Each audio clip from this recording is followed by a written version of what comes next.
নমস্কার, কেমন আছেন সবাই? সুপ্রিয়ার ঘরকন্যা একটা ভিডিওতে সবাইকে স্বাগত। আর তার সাথে সবাইকে শুভ মহালয়ার অনেক অনেক প্রীতি ও শুভেচ্ছা। আজকে ভোরবেলা থেকে শুরু হয়ে গেছে মহালয়া। এই তো দেবীপক্ষের সূচনা শুরু হয়ে গেল। পুজো চলে এসেছে পূজা। আর মাত্র হাতে গোনা 2-1 দিন, চোখ বন্ধ করলে মেলবো যখন তখনই পুজো, এরকম একটা অবস্থা। এই মহালয়া নিয়ে ছোটোবেলাটা অনেক বেশি আমাদের কালারফুল ছিল, খুব বেশি পছন্দ করতাম। সেই 4টার সময় উঠে ভোরবেলা বসে থাকতাম এই মহালয়া দেখার জন্য। কিন্তু বয়সের সাথে সাথে, সময়ের সাথে সাথে সব চেঞ্জ হয়েছে। এখনও দেখতে ভালো লাগে, কিন্তু এখন দায়িত্ব বেড়ে গেছে, তার জন্য আর হয় না সেভাবে। মা বসে বসে দেখতেছে, আমি চলে আসছি রান্নাঘরে। আমার তো আর মহালয়া দেখলে কাজ হবে না। মহালয়া যেহেতু আজকে সারাদিন বসেই হবে, তার জন্য আমি একটু পরে দেখে নেব। আমার মহালয়া দেখতে খুব ভালো লাগে। সকালে রান্নাও করতেছি চিংড়ি মাছ দিয়ে। আমি একটু তরকারি করতে বেশি পছন্দ করি, তিতো জিনিস, যেটা এই বাড়িতে কেউ পছন্দ করে না, কিন্তু আমার ইচ্ছে অনুযায়ী করি। আর করবো ইলিশ মাছের মাথা দিয়ে টক। তার পাশাপাশি আরও কিছু একটা করতেই হবে, নতুবা তাতে হবে না। আর জানেন, এই সময় যখন বাড়িতে ছিলাম সকালবেলা একটা ঠান্ডা ঠান্ডা আমেজ থাকতো, সবাই মিলে দেখতাম। সকালবেলায় যদি ব্যস্ততার টাইমে সিলিন্ডার চেঞ্জ করা লাগে, কি বাজে একটা অবস্থা সৃষ্টি হয়। ভাগ্যিস আমার ঘরে অল টাইম 2টা থাকে, যেহেতু আমার একটা নিরামিষের আছে, ওইখানে একটা থাকে আর এইখানে একটা, মাছের এখানে একটা থাকে। কিন্তু এই ব্যস্ততার মধ্যেখানে এই কাজটা করলে ভালো লাগে না। আর এটা স্যারে দেখে আমাকে বলতেছে যে তুমি সকালবেলায় আমাকে দিলে 1500 টাকা। আমি শুধু 1500 না, ওটা যেটা ওটাও শেষের দিকে, কারণ 2 দিন আগে অনুষ্ঠান গেল, এত রান্না বান্না তো সব তো গ্যাসেই হয়েছে। ওটাও যাবো করছে, কারণ কালি বের হচ্ছে যেহেতু, তার মানে ওটাও শেষের দিকে। মহালয়ার দিনে অনেক বায়না থাকতো, স্কুলে যাব না। ছুটিও দিত প্রাইমারি স্কুল পর্যন্ত, এরপরে আর ছুটি পেতাম না। কথা বলতে বলতে হয়ে গেছে রান্না এখানে আমার ইলিশ মাছের মাথা দিয়ে টক। কুমিল্লার মানুষ এমনি একটু টক পছন্দ করে, কিন্তু আমার ইলিশ মাছের মাথা দিয়ে টকটা অনেক বেশি ভালো লাগে। সকালে খাওয়ার জন্য আমি এখানে একটা খাবার রেডি করতেছি। বেসনের সাথে কিছু সবজি এবং কিছু শাক দিয়ে একটা চিলার মতো বানাইতেছি। এটা খেতে না খুব ভালো লাগে, খুব সহজে বানানো যায়। একটুখানি কাঁকরোল সিদ্ধ করে নিয়েছি, এটাকে ভর্তা করব। যেহেতু আমি রাইস কুকারে ভাত বসাই দিয়েছি, আমার কাঁকরোলটা দিতে মনে ছিল না, তো আমি আলাদা একটু সিদ্ধ করে বেশ ভালো করে ম্যাশ করে নিয়েছি। একটু মরিচের গুঁড়া, লবণ আর সরিষার তেল দিয়ে বেশ হয়ে গেছে। আর এই পাশে আমার খুব সুন্দরভাবে হয়ে গেছে চিলাটা। একটু বাটার দিলে না অনেক ভালো হয়। আমি যেহেতু তেল, চর্বি, ঘি জাতীয় খাবার একটু কম খাই এবং অন্যকে খেতেও বারণ করি, তো আমার ঘরে পাতা যেহেতু বাটারটা, এই জন্য একটুখানি দিছি। আর বাটারটা দেওয়ার কারণে জানি এত সুন্দর একটা গন্ধ আসছে। এর সাথে আর কিছু লাগবে না, একটুখানি ক্যাচাপ দিয়ে দিচ্ছি, ব্যাস সোনামুখ করে খেয়ে নেবে। মাকেও এটা দেবো, আর এটা তো সবসময় আমার অনেক পছন্দ, আমিও খেয়ে নেব। গরম গরম এটা খেতে না হেব্বি লাগে। এর সাথে আর কিছু লাগবে না, একটুখানি শসা কেটে দেবো। এখনও কিন্তু মহালয়া শেষ হয় নাই। এখন আমি দেখতেছি ছোটদের মহালয়া কার্টুন আকারে থাকে, তো আমার বেশ ভালো লাগে। আর সব থেকে বেশি ভালো লাগে মহালয়াতে যে গানগুলো ব্যবহার করা হয়, প্রত্যেকটা গান আমার অনেক পছন্দ। দুর্গাপুজোর সময় আমি আমার বাড়িতে যখন ছিলাম অনেক গানই গাইতাম। জানেন, সময়, পরিস্থিতি, পরিবেশ মানুষকে খুবই শক্ত করে দেয়। যা কখনো সম্ভব ছিল না সেটাও সম্ভব হয়। এই দেখেন না, আমি যেমন এখানে যখন আসছি, আমি রোজ কান্না করতাম। এখানে আমার পরিচিত কেউ ছিল না, আমি বের হইতে পারতাম না, কারণ এ বাড়ির কালচার একটু আলাদা। আর আমি অন্যরকম একটা কালচারে বড় হয়েছি।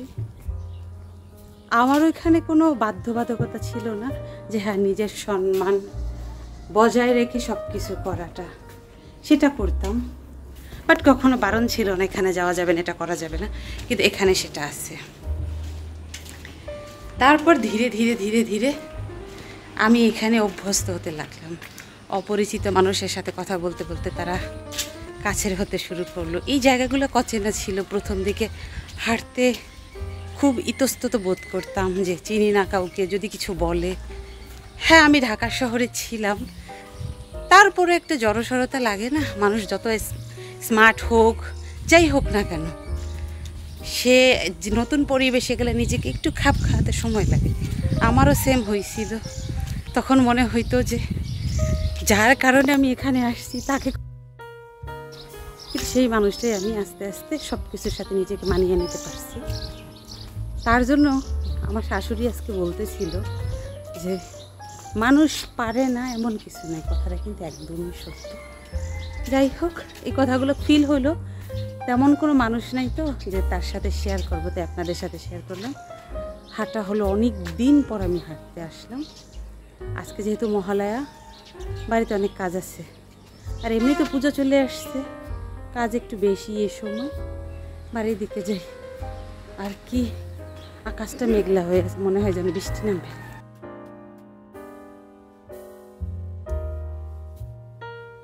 বাড়িতে এসে আগে আমি আর মা গরম গরম চিলা খেয়ে নিয়েছি। সকালে তো সারে খেয়ে যায়। এই কাপড়গুলো সেদিন আসছে, বাট আমার আর হয় না। আমার যে 3 পিস দুইটা, সেই দুইটা, আর তার পাশাপাশি আমার এক যা 2টা ব্লাউজের পিস দিয়ে গেছে বানাই দেওয়ার জন্য।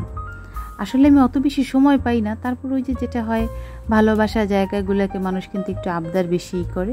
তার জন্য আমি বললাম ঠিক আছে, রাইখা যান, বানাইয়ে দেবো, যেহেতু আমি হাতের কাজ করতে পারি।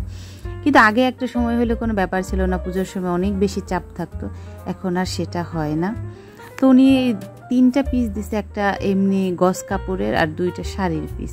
এটাও ওনার একটা বাটিক শাড়ির পিস। এগুলো ডলতেছি আর ভাবতেছি যে একটা সময় ছিল আমার রাত জেগে জেগে দুর্গাপূজার সময় আমি কাজ করতাম। আমার যারা ছিল স্টাফ, তারা আমার সাথেও থাকতো, অনেক হেল্প করতো। আমি কেটে দিতাম, তারা শুধু সেলাই করতো। ব্যাস, কথা বলতে বলতে সবগুলো ডলা হয়ে গেছে। দেখেন আমার অবস্থা, এটাই হয়। আমি প্রচুর পরিমাণে ঘামি, কাপড় ডলতে যাই আরও বেশি অবস্থা খারাপ। কয়েকটা কাপড় না ডললেই হইতো না, কাটবো যেহেতু, তার জন্যই ডলে নিয়ে আসছি। এত খারাপ অবস্থা বলার মতো না। আমি আমার 3 পিসগুলোকে কেটে নিচ্ছি, আর এই দিদিদের ব্লাউজও কাটবো। এইটার কালারটা আমার এত ভালো লাগে, জানেন, সেম কালারে আমার কাকির একটা শাড়ি আছে, সেই শাড়িটা আমার অনেক বেশি পছন্দ, তার জন্যই আমার এটা নেওয়া। আর এত সফট, পরতে অনেক আরাম লাগবে। আর আমি নরম জিনিস পরতে খুব বেশি পছন্দ করি। অনেকে আছে বাটিক বলে না, তাচ্ছিল্য করে, আসলে আমার ব্যাপারটা কিন্তু তা না। সফট হইলে আমার কোনো ব্যাপার থাকে না। হ্যাঁ, যে কয়দিনই পরি আমি একটু ভক্তি করেই পরি, যত্ন করে পরি। আর নিজে যেহেতু কাটি, আমার এই জন্য আর তেমন কোনো হ্যাপা থাকে না। আমি প্রত্যেকটা যে কালারের কাপড় হোক, আমি খুব যত্ন সহকারে পরতে খুব বেশি পছন্দ করি। একটা সময় তো ছিল অনেক বেশি কাপড় চোপড় বানাইতাম, তখন ভার্সিটিতে যাইতাম, এদিক ওদিক বেশি ঘুরতে যাইতাম, তার জন্য কাপড়ও বেশি লাগতো। এখন নিজেকে অনেকটা গুছিয়ে নিছি আমি। এখানে আমার কাপড় কাটা হয়ে যাবে, দিদির ব্লাউজগুলো কেটে নিচ্ছি। কাটতে কাটতে মাঝখানে আমার গ্যাসের যে লোকটা ছিল, উনিও আসছে সিলিন্ডার চেঞ্জ করতে, আর আমার এগুলো সব গুছায় রাখলাম। এই কোনো কাজ শুরু করলে আমার শাশুড়ি যে কি তাড়া দেয়। বসে বসে কাপড়গুলো কাটলাম, এই শুরু করছে, পুজো চলে আসছে, তাড়াতাড়ি বানাই ফেলো, তাড়াতাড়ি বানাই ফেলো। এর মাঝখানে আসছে গেস্ট, বিয়ের নিমন্ত্রণ নিয়ে, তার সাথে বসে বসে কতক্ষণ কথা বললাম, না তো এত সময় হয়ে যেত। ক্ষুধা লেগে গেছে আমার।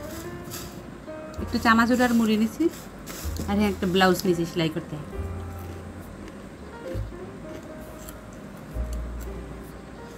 এবছর পূজায় মা আমাকে গিফট দিতেছে,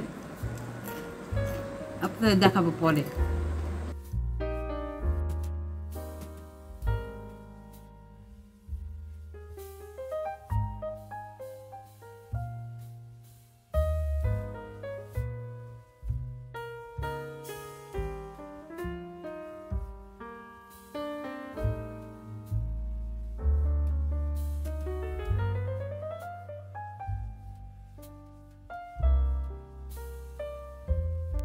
দুপুরে খাওয়ার পরে চরম বৃষ্টি আসছে। একটুখানি শুয়েছিলাম, চোখ লেগে গেছে, তখনই একটা ফোন আসছে, একটা পার্সেল আসছে, আমি তাই যাচ্ছি। অনেক দিন পর আজকে আবার সেই আগের জোশে ফিরে গেছিলাম। 2টা ব্লাউজ করে রেখেছি। আগে আমি 6টা ব্লাউজ করতে পারতাম একদিনে, সেখানে আজকে 2টা কমপ্লিট করছি। এটা হচ্ছে ফলস ব্লাউজ। ফলস ব্লাউজ করতে একটু সময় বেশি লেগে, এটা আপনারা সবাই জানেন। আর এটা হচ্ছে একটা নর্মাল কাট ব্লাউজ। আমার শাশুড়ি বলতেছে আমাকে যে তুমি তো একটা কাজ করতে পারো, মানুষজনকে শিখাইতে পারো, এত দ্রুত যেহেতু কাজ করতে পারো। এখানে বলেন কই পাই আমি মানুষজন? আমার যে ভালো গুণগুলো আছে আমার শাশুড়ি প্রচণ্ড পরিমাণে সেগুলোকে আমার উৎসাহ যোগায় খুবই। আমি যে চট সেলাই করি সেটাও মা বলে, আবার যে কুশি কাটার কাজ করি সেটাও প্রচণ্ড পরিমাণে সাপোর্ট করে আমাকে। সত্যি বলতেছি, এগুলো যদি স্বীকার না করি তাহলে না ভগবান আমাকে ক্ষমা করবে না। জানেন, আমি যে কাজটাই করি খুব যত্ন সহকারে করতে চেষ্টা করি, সেটা আমার হোক বা অন্য কারো কাজ। বৃষ্টি হলো বলার মতো না। এখানে কিছু অপরাজিতা ফুল গাছে, সেগুলোকে একটু উঠাই নেব। যাই হোক, চলুন তাহলে ভিডিওটা আজকের মতো এখানেই শেষ করছি। যদি ভালো লেগে থাকে তাহলে অবশ্যই একটা লাইক করে দেবেন, আর ভিডিও সম্পর্কে কিছু জানার থাকলে অবশ্যই কমেন্ট করে জানাবেন। সবাই সুস্থ থাকবেন, ভালো থাকবেন, সাবধানে থাকবেন। দেখা হবে পরবর্তী আরও একটা ভিডিওতে। ততক্ষণের জন্য সবাই ভালো থাকবেন।